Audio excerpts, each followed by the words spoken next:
வந்தாரு, ஜட்ஜை பார்த்தாரு, என்னை பார்த்தாரு. அவர் சொன்னாரு, இதுவரைக்கும் 8 பேர்த்து மேல டிஃபமேஷன் கேஸ் போட்டிருக்கேன், 6 பேர்த்துக்கிட்ட அப்பாலஜி வாங்கியிருக்கேன், ஒரு மேகசின், ஒரு தனியார் பத்திரிகை 25 லட்சம் ரூபாய் நஷ்டீடு வாங்கியிருக்கேன். இது 8வது நாள். ஸோ டே 1 வாஸ் லைக், இது வரைக்கும் நான் போட்ட எந்த டிஃபமேஷன் கேஸும் நான் தோத்ததில்லை அப்படின்னு. எனக்கு 82 வயசு ஆகுது. நான் ஒரு அரசியல் கட்சியில் 50 வருஷமா இருக்கேன். நான் அந்த அரசியல் கட்சியினுடைய பொருளாளராக 35-40 வருஷம் இருக்கேன். அப்படிதான் அவர் பேசினது. அது படிப்படியாக ஒரு ஹியரிங், 2 ஹியரிங், 3வது ஹியரிங், ஒரு காலகட்டத்தில் இல்ல நாமளே அவரை கிராஸ் பண்ணுவோம்னு அது கிராஸ் எக்ஸாமினேஷனாக அதை கத்துக்கிட்டு அதெல்லாம் செஞ்சு, அதன் பிறகு அந்த மனிதரே கோர்ட்டுக்கு வந்து இந்த கேஸை நாங்க வாபஸ் வாங்குறோம் அப்படின்னு சொல்றாங்க. இதுல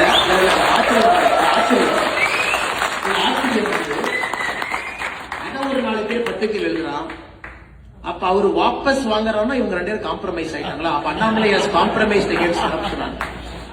அப்பதான் நான் நினைச்சேன், முதல்ல சில பேருக்கு, ஒரு பத்திரிகை நண்பர்களுக்கு பேசிக் அறிவு நம்ம கொடுக்கணும். யாரோ ஒருத்தர் என் மேல கேஸ் ஃபைல் பண்றாங்க, I am the accused, somebody files a case on me. Case file பண்ணவங்க அதை வாபஸ் வாங்குறாங்க. அப்ப whatever got to do with case file பண்ணவங்களுக்கும் எனக்கு என்ன சம்பந்தம்? கேஸ் ஃபைல் பண்ணவங்க எப்பனாலும் வாபஸ் வாங்கலாம், எனக்கு அதுக்கும் எந்த சம்பந்தம் இல்லை. இந்த கேஸ் நடக்க கோர்ட்ல ஒரு ஏதோ ஒன்று சொல்றாரு, நான் அந்த கோர்ட்ல அங்கேயே சொல்றேன், என்னை பத்தி அவதூறு சொல்றாரு, நான் இங்கேயே கேஸ் ஃபைல் பண்ணுவேன் மறுபடியும். அதுக்கு அவர் சொல்றாரு, இல்ல கோர்ட்டுக்குள்ள பேசுற விஷயம் ப்ரொடெக்டட், கோர்ட்டுக்குள்ள நம்ம பேசுற விஷயம் வந்து protected, it's not a public place. நான் ஆர்கியூ பண்றேன், இல்ல 50 பேர் பார்த்துட்டு இருக்காங்க, எனக்கு அதெல்லாம் என் மனசு எனக்கு கஷ்டமாகுது, என்னை பத்தி தவறா சொல்றாரு, we have to file a case சண்டை போட்டு அந்த கேஸை அக்செப்ட் ஆகும். அந்த ஜட்ஜு என் கம்ப்ளைண்ட்டை வாங்கிக்கிறாரு, கம்ப்ளைண்ட்டுக்கு நம்பர் ஆகல. அப்ப அந்த ஆப்போசிட் தரப்பினுடைய வழக்கறிஞர் சொல்றாரு, இல்ல சுப்ரீம் கோர்ட்டுடைய ஜட்ஜ்மெண்ட் இருக்கு, கிராஸ் எக்ஸாமினேஷன் அப்ப பேசக்கூடிய விஷயத்துக்கு நீங்க எஃப்ஐஆர் நீங்க போட முடியாது. You cannot file a defamation inside the court, பப்ளிக்ல பேசினா தான். அது நம்பர் ஆகாம ஒரு கம்ப்ளைண்ட் இதே ஃபைல் இருக்கு.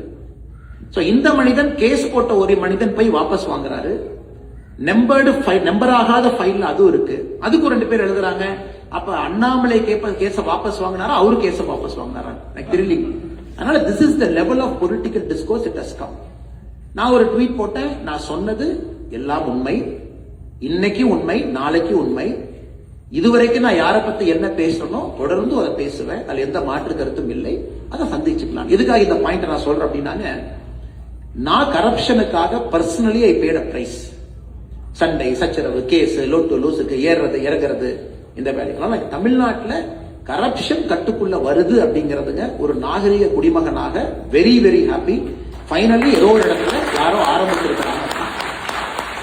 அடுத்தது ஒரு பொலிட்டிக்கல் டிசிப்ளின், அதாவது எந்த ஒரு அரசு வந்தாலும் கூட ஒரு வருட காலம், நீங்களே புதுசா ஒரு கம்பெனிக்கு போறீங்க, you go to a new company, you take up a new role.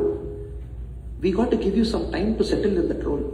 Maybe 6 months, maybe 1 year. You understand, you do your best. அப்ப சுத்தி இருக்கவங்க எல்லாம் என்ன பண்ணணும்னா, how can I make you a better person தான் யோசிக்கணும். இப்ப நீங்க சாஃப்ட்வேர் இன்ஜினியரா அமேசான்ல போய் உட்கார்றாரு, பிளிப்கார்ட்ல இருந்து வர்றாருனாங்க, சுத்தி இருக்கிறவங்க என்ன யோசிக்கணும், how can I equip him to perform better. அதனால இன்னைக்கு என்னுடைய திங்கிங் என்னன்னா, ஒரு வருட காலம் நாம சப்போர்ட் கொடுப்போம், எக்யூப் பண்ணுவோம், பெட்டரா பெர்ஃபார்ம் பண்ணணும், தடைக்கல்லை போட வேண்டாம் அப்படிங்கிறது 2வது நிலைப்பாடு. அதனால நம்ம எந்த விஷயத்தை சொன்னாலும் கூட அறிவுறுத்துகின்றோம், சொல்லுகின்றோம், இதை நீங்க பாருங்க, ஒயிட் பேப்பர் ரிலீஸ் பண்றோம், உங்க ஆள்கிட்ட பேசுங்க, டிஸ்கஸ் பண்ணுங்க, இப்படிதான் நம்ம சொல்றோம். 3வது, இன்னைக்கு தமிழ்நாடு புறையோடி போயிடுச்சுங்க, புறையோடி போயிடுச்சு. நான் ஏற்கனவே சொன்னேன், இங்கிலாந்து பாலிடிக்ஸ் மாதிரி இவ்வளவு கேப் இருக்கு, வரவுக்கும் செலவுக்கும் சம்பந்தமே இல்லை. somebody is sitting in that governance. மாத்துறது அவ்வளவு ஈஸி கிடையாது. அதனால இன்னைக்கு very hopeful start. let us wait, let us be patient. 1 year is the minimum time a political party or a government needs new government. அதுல பாதி பேர் வந்தக்கூடிய அமைச்சர்கள்லாம் அவங்க இதுவரை கவுன்சிலரா கூட இருந்ததில்லை, இன்னைக்கு அமைச்சர்களா இருக்காங்க. பாவம், அவங்களுக்கு அந்த ஸ்பேஸ் கொடுக்காம எப்படி அவங்க பெர்ஃபார்ம் பண்ணுவாங்க? when somebody is a minister, you got to give him space. டே 1 பண்ண எப்படி அவங்க பண்ணுவாங்க? அவங்களுக்கு ஃபைல் நோட்டிங் என்ன, லெஃப்ட் என்ன, ரைட் என்ன, இன்கமிங் என்ன, அவுட் கோயிங் என்ன, செக்ரட்டரி லெவல் மீட்டிங் என்ன செய்யணும்னு அவங்களுக்கு தெரியறக்கே 6 மாசம் ஆகும். அதனால இன்னைக்கு அந்த நேரம் நாம் எல்லோரும் கொடுக்கணும். டிவிகே கவர்மெண்ட் தமிழ்நாட்டுக்கு நல்லது பண்றாங்கன்னா முதல் நாளா நம்ம எப்பவுமே வரவேற்க போறோம். கரப்ஷனை யாரு கட்டுப்படுத்துறாங்களோ நம்ம வரவேற்க போறோம். ஏன்னா நீங்க கேட்ட கேள்விக்கு இதான் என்னுடைய நிலைப்பாடு. அதனாலதான் நிறைய பேர் கேட்கறாங்க, ஆனா டெய்லி பிரஸ் பாருங்க, டெய்லி பிரஸ் பார்த்து என்ன மேடம் பண்றது? இன்னைக்கு பிரஸ் பார்த்து என்ன கேட்கலாம், உங்க வீட்டு நல்லா இருக்காங்களான்னு கேட்கலாம். ஜேர்னலிஸ்ட் உங்களை பார்த்து ஆனா உங்க வீட்டு நல்லா இருக்காங்களான்னு கேட்கலாம். இது ரெண்டை தவிர நீங்க என்ன கேட்க முடியும்? நான் ஏற்கனவே சொல்லிட்டேன், அரசுக்கு நேரம் கொடுக்கணும். என்ன நீங்க பேசுறீங்க? உங்களுக்கு உங்கள்ட்ட கேட்க நிறைய இருக்கும்னா, ஏன்னா திரும்ப இந்த சர்க்கஸ்குள்ள போகக்கூடாது அப்படிங்கறது அந்த நிலைப்பாடு மேடம். நீங்க விஜய் பத்தி என்ன நினைக்கிறீங்க அண்ணா? அதை ஒரு வருஷம் விடுங்க. இல்ல அவர் டெல்லி போயிட்டதை பத்தி என்ன நினைக்கிறீங்களா? அப்பதான் போயிட்டு வந்தாரு, கொஞ்சம் விடுங்க. இந்த மினிஸ்டரை பத்தி சொன்ன பத்தி கருத்து என்ன? திரும்ப இதுக்குள்ளேயே நீங்க மாட்டும் பொழுது எப்படி ஒரு புதிய அரசியல் நீங்க செய்ய போறீங்க? How will you do a new politics? இதுல இருந்து வெளியே வர வேண்டும் என்ற முயற்சி செய்கின்றோம். இதை செய்யணும். அதனால கண்டிப்பா அதை நோக்கி செய்யணும். 2 கால் 4 கால் நிற்போம். நிறைய தலைவர்களை உருவாக்கணும். அதனால நம்பிக்கையோடு வந்திருக்கக்கூடிய எல்லா பெரியவர்களுக்கும் ஒரு பெரிய நன்றியை இந்த நேரத்தில் தெரிவிச்சுக்கிட்டு, ஒரு பெரிய லாங் வீக்கெண்ட். நான் ஏற்கனவே அரவிந்த் அவங்ககிட்ட சொன்னேன், யாரையும் ரஷ் பண்ண வேண்டாம்.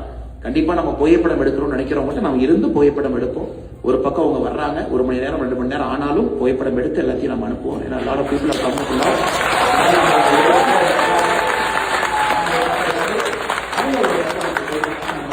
அரேஞ்ச் பண்ணுங்க. அதே நேரத்தில் உங்களுக்கும் பெரிய நன்றி. அட்லாண்டால இருந்து வந்து இந்த நிகழ்ச்சி